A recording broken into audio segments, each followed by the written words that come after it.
One of the biggest taboos in the trans community is the topic of detransitioners. A detransitioner is a person who went through a gender transition but end up regretting it, and they now live as their biological sex.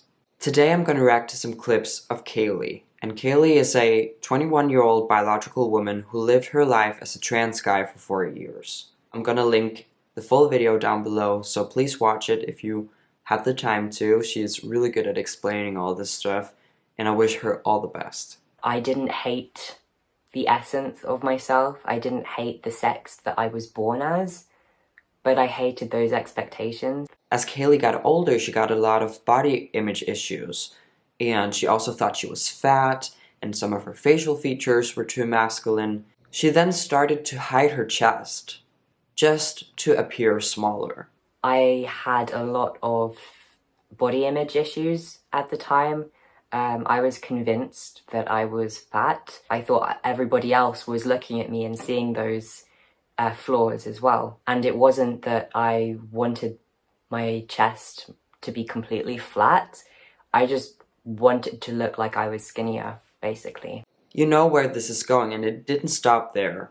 She thought that being a masculine-looking person could make her stop worrying about not being feminine enough. Kaylee developed an eating disorder, and transitioning became a form of escape. Kaylee contacted a apparently well-known doctor who's well-known in the trans and the detrans community, but also in the media, for prescribing underage kids hormones. They exchanged one email, and they had one consultation in person, and she got diagnosed with very bad dysphoria, gender dysphoria, and got prescribed testosterone. He got her to think that transitioning is the answer to her problems. Kaylee also saw a gender therapist who happened to be trans. Shocking. Both this doctor and the gender therapist were a bit like business people. They saw getting me to transition as a success for them. Moving on, Kaylee got top surgery. She thought that she was bad at being a girl, so she wanted to be great and successful as a boy. And being successful as a boy or a man apparently means getting top surgery, so she did it. But she didn't get any happier. I was never really any happier than before. I always kind of felt empty in some way and sort of incomplete. And a while after, she started to suppress her curiosity about female interests, like makeup. And not only that, she daydreamed about being pregnant and a housewife. Here's the key point. She did not feel dysphoric having those thoughts. There was always still something that I was looking for, still something that I was reaching for. I would see something on social media and I'd be like, oh man, that makeup is so cool. I wish I could do makeup like that.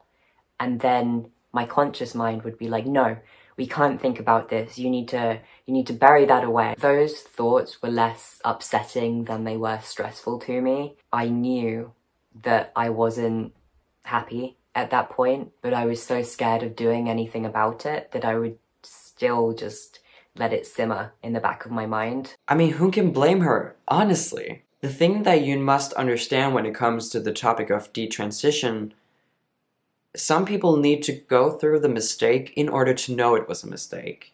A common argument you hear in the trans community as an excuse to not talk about this quite often is, well, there's not a lot of people who detransition. Even though some statistics show that less than 1% of the people who transition regret it, it will take you 2 seconds searching up the word detransition on YouTube. You would find hundreds of stories, and I would say most of them are about girls, young girls. What a coincidence, because at the same time, there's also a huge sudden rise with girls seeking help at trans clinics. You know, they want to transition. In Denmark alone, there's a 4,000% rise with kids seeking help at the trans clinics here in only 5 years. 4,000%. But I mean, this is probably because of the tolerant and openness we have in society when it comes to transsexuals.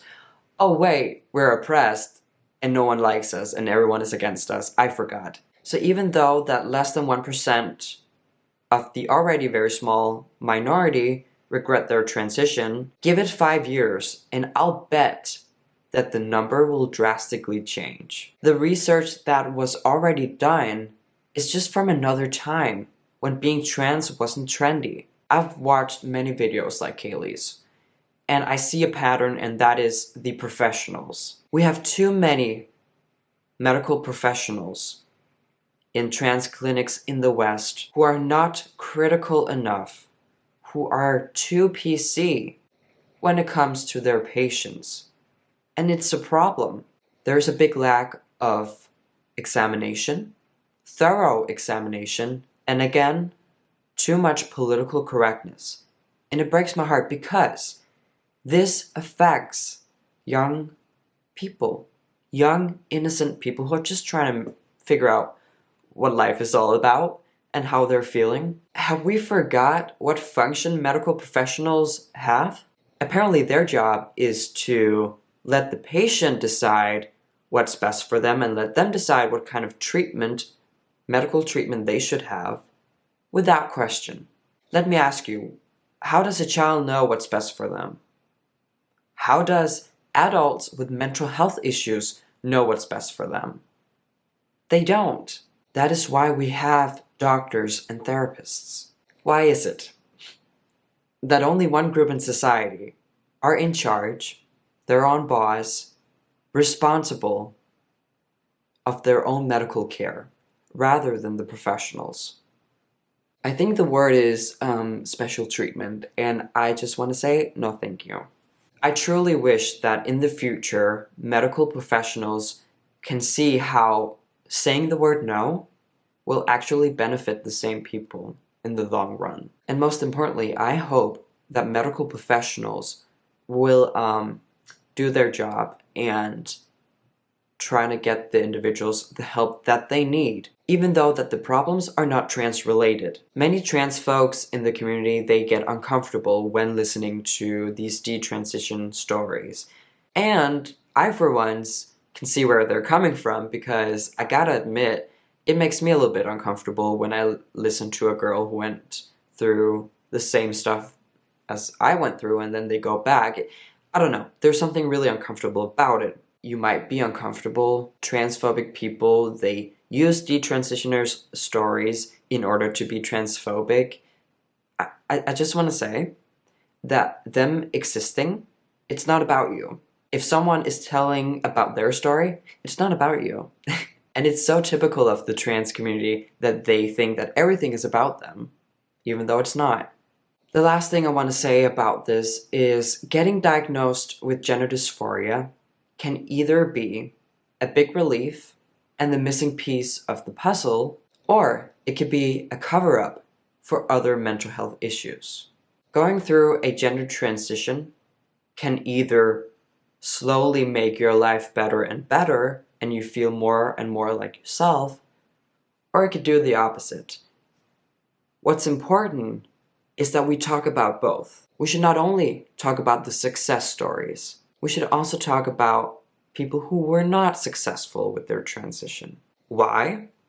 Maybe because they can help others from making the same mistake. Why? Again, because we live in a culture where doctors, they choose political correctness and they choose to obey the trans community instead of doing their job. That's why. I don't think this is the last time I'm going to talk about it. I find this extremely interesting, and let me know if you guys want me to talk more about it. My heart goes out to the people who detransition, and they should not be silenced, and I will continue to support them in their journey. Remember to subscribe to this channel if you haven't already, and like the video, comment, and I'll see you in my next video. Peace out.